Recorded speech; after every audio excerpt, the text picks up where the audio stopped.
125 के करीब सीटें ऐसी हैं 400 में से जहां आप या तो जीत सकते हैं या जिता सकते हैं। 125 सीटें जहां आप इनको बिल्कुल आसानी से हरा सकते हैं। अपनी कुव्वत से आप मुंतशिर होंगे हर पार्टी में। आप जिस इलाके में रहते हैं, जिस गांव में रहते हैं, जिस कस्बे में रहते हैं, अगर मेरी बात आपकी समझ में आ जाए तो आप 5-10 लोग बैठ के इसमें मशवरा करिए। और अगर ये so called political parties, secular parties अगर मिल के लड़ने को तैयार नहीं हैं तो अल्लाह के वास्ते इलेक्शन से किनारा कशी कर लीजिए। अब इस सूबे में ममता बनर्जी नहीं है जो सीना खोल के लड़ सके। अगर ये बातें आपकी समझ में आ जाएं तो खुदारा इस पैगाम को आगे तक पहुंचा दीजिए। और अगर आप मुझे कोई दीवाना और पागल समझते हैं तो उस खाने में भी डाल दीजिए। लेकिन बेचैन हो जाता हूं अपनी कौम की बेहिसी से और ये इलेक्शन के जुनून से।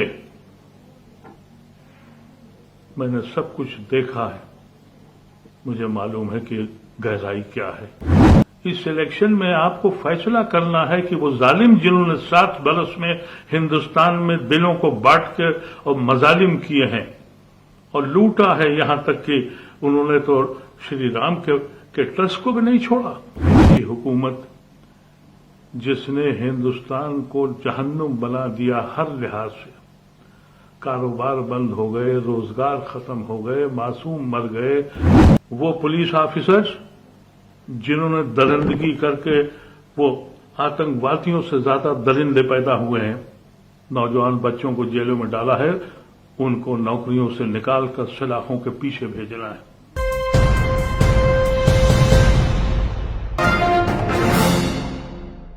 हम लोगों ने इस मुल्क में अभी कोरोना के मसले पर जिस तरह से तबाही देखी है, जलती हुई लाशें, कंधों पे लाशें, किसी न ऑक्सीजन का पता था, न डॉक्टर का पता था, न कहीं किसी निजाम को मालूम था, सिर्फ ये मौत और मौत और गम। ये एक ऐसा वायरस था जिसने हिंदुस्तान के वजूद को हिला कर रख दिया। लेकिन मैंने बहुत पहले आपसे कहा था कि ये इजाब इलाही है। कुछ दिन के बाद अल्लाह हमको मदद करेगा। ऐसा लगता है कि शायद अब वो वक्त आ गया है कि कोरोना से नजात मिल जाए। लेकिन एक दूसरा जो वायरस इस मुल्क में इंसानों के जरिए चला, तासुब का, इंसान को मार कर जश्न मनाना और इंसान से नफरत करने का जो तासुब, उसके आसार अब बहुत करीब दिख रहे हैं। कहा यह जा रहा है कि 3rd वेव कोरोना की आने वाली है। यकीन नहीं है कि आएगी, लेकिन जिस वायरस का जो दुनिया में इंसानों ने अपने जरिए पैदा किया है, यानी आरएसएस और बीजेपी की तरफ से, उस वायरस के आने की तवक्को बहुत शदीद है। उसकी वजह यह है कि यूपी और चंद और सूबों में इलेक्शन होने जा रहा है और ये इलेक्शन इस बात को यकीनी बनाएगा कि ये वायरस आना है। इसलिए कि एक ऐसी हुकूमत जिसने हिंदुस्तान को जहन्नुम बना दिया हर लिहाज से, कारोबार बंद हो गए, रोजगार खत्म हो गए, मासूम मर गए, किसान सड़कों पर बैठ गया, इलेक्शन कैसे जीता जाएगा? इलेक्शन जीतने के लिए हमारी कौम मौजूद है। कभी हमको मार कर, कभी हमें दाढ़ियां काट कर, कभी हमारी मसाजिदों पे कब्जा करके, कभी हमारे बच्चों को अगवा करके, कभी पुलिस मासूम बच्चों के ऊपर अनलॉफुल एक्ट लगाकर इतना सितम ढाने जा रही है जिसका तसव्वुर आपको भी है और हमें भी है। और ऐसे में ये इलेक्शन जब होगा, एक तबका ऐसा तैयार कर दिया है आरएसएस ने, जिसको इस मुल्क में तरक्की नहीं चाहिए, इस मुल्क में नौकरियां नहीं चाहिए, इस मुल्क में कारोबार नहीं चाहिए, मियां चाहिए। जब वो वोट डालने जाएगा तो वो कोरोना के दिन भी भूल जाएगा, वो अपनी नौकरियों को छूटता हुआ और अपनी बेरोजगारी को भी भूल जाएगा, क्योंकि वहां एक फोटो होगा, वो मियां का फोटो होगा। उस वक्त न कोई बिरादरी होगी, न ब्राह्मण होगा, न दलित होगा, न बैकवर्ड होगा। सिर्फ ये होगा कि मियां तो हैं, इनको ठीक करना है। लेकिन ये कोई बहुत बड़ा तबका नहीं है, फिर भी 25-30% लोग अब इस बीमारी में मुब्तला है। और यूपी के इलेक्शन में यही होगा। आपको सब्र से काम लेना पड़ेगा और अकल से काम लेना पड़ेगा। 125 के करीब सीटें ऐसी हैं 400 में से, जहां आप या तो जीत सकते हैं या जिता सकते हैं। उसका क्या हश्र होने वाला है? उन 125 सीटों पर जो सो कॉल्ड पॉलिटिकल पार्टीज हैं, वो अपना एक एक नुमाइंदा खड़ा करेंगी। हर पार्टी एक मुसलमान की सीट पर मुसलमान को जरूर खड़ा करेगी। नतीजा ये वोट मुंतशिर होगा और वो तबका जो हमारे फोटो को देख के वोट डालता है वो फातेह होगा। यानी 125 सीटें जहां आप इनको बिल्कुल आसानी से हरा सकते हैं, अपनी कुव्वत से आप मुंतशिर होंगे हर पार्टी में। क्योंकि वजह यह है कि मेरी कौम ने इलेक्शन को एक जश्न समझा है, एक मेला है, एक त्यौहार है कि इसके जुनून में जाकर हम जरूर खड़े होंगे। और पॉलिटिकल पार्टीज इसका फायदा उठाती हैं। और जो so called political secular parties हैं, वो भी बराबर के मुजरिम हैं। आपने कभी गौर किया है कि अगर किसी कॉन्स्टिट्यूंसी में जहां यादव ज्यादा हैं, अगर एक पार्टी यादव को टिकट देती है तो दूसरा ठाकुर को देती है, और किसी जगह अगर ठाकुर ज्यादा है तो एक पार्टी ठाकुर को वोट देती है, दूसरी पार्टी ब्राह्मण को वोट देती है, टिकट देती है। और इसी तरह से वो अपने कैंडिडेट्स को जिताते हैं। हम अपनी मुस्लिम कॉन्स्टिट्यूंसीज में हर पॉलिटिकल पार्टी और ये मुस्लिम जो सियासत के जुनून में मुब्तला है, अपने को समझते हैं कि हम जीतने जा रहे हैं। ये वो सब करेंगे। मेरी गुजारिश है, आप अक्ल से काम लें। और अगर आपने नहीं लिया काम और यूपी में भी आप हार गए,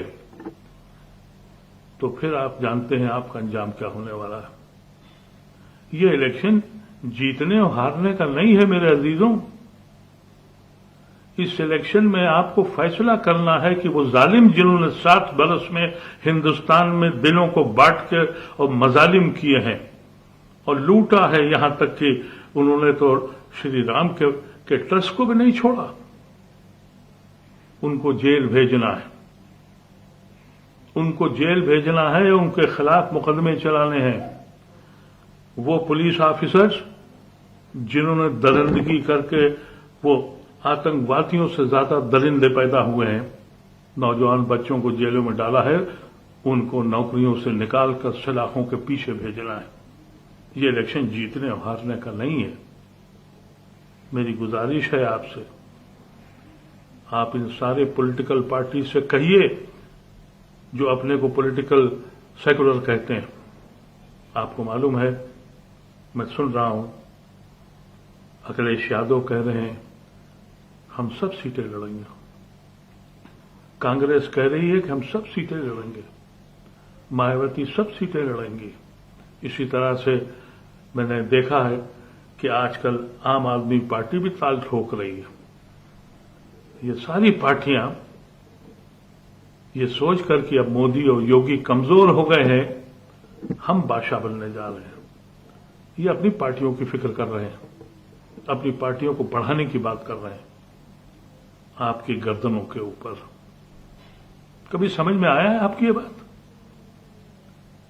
कि जिस कॉन्स्टिट्यूंसी में जो बिरादरी ज्यादा है उसका एक ही कैंडिडेट एक पार्टी खड़ा करती है, दूसरा नहीं खड़ा करती?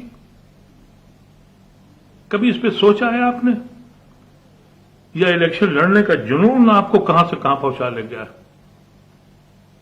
आप जिस इलाके में रहते हैं, जिस गांव में रहते हैं, जिस कस्बे में रहते हैं, अगर मेरी बात आपकी समझ में आ जाए तो आप 5-10 लोग बैठ के इस पर मशवरा करिए।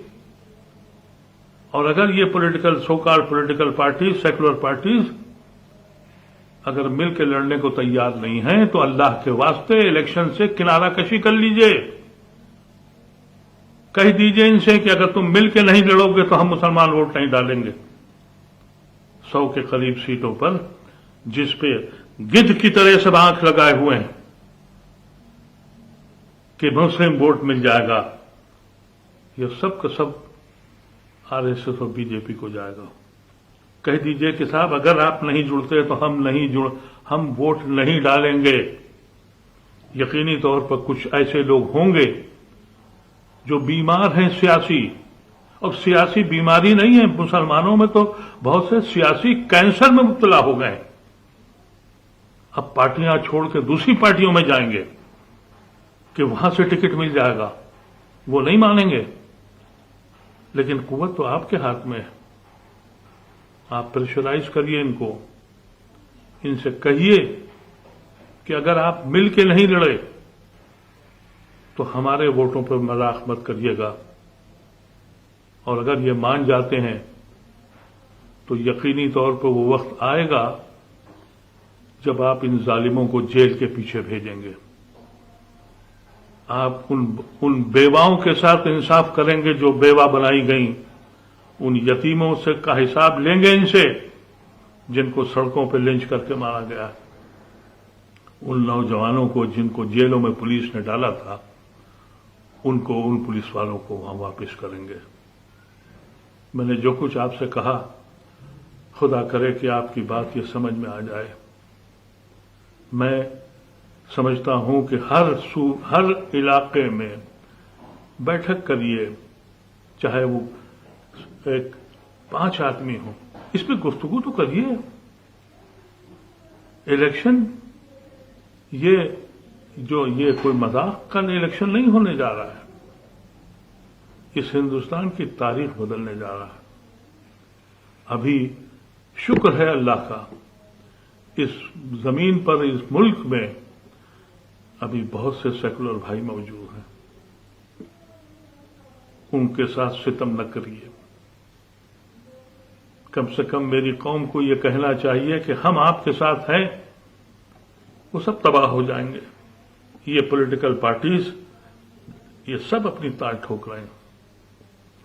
इनकी ये समझ में आ रहा है अब इस सूबे में ममता बनर्जी नहीं है जो सीना खोल के लड़ सके।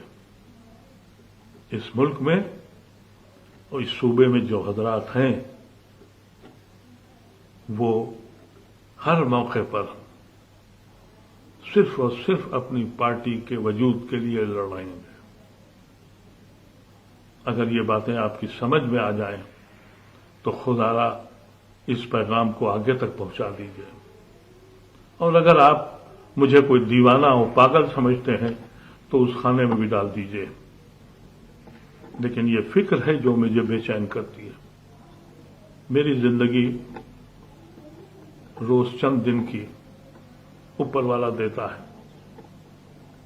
सुबह शुक्र अदा करता हूं, लेकिन बेचैन हो जाता हूं अपनी कौम की बेहिसी से और ये इलेक्शन के जुनून से। मैंने सब कुछ देखा है, मुझे मालूम है कि गहराई क्या है। सभी अहम खबरों के लिए न्यूज़ MX को सब्सक्राइब करें, साथ ही बेल आइकॉन को जरूर दबाएं। लाइक, शेयर, कमेंट करना ना भूलें।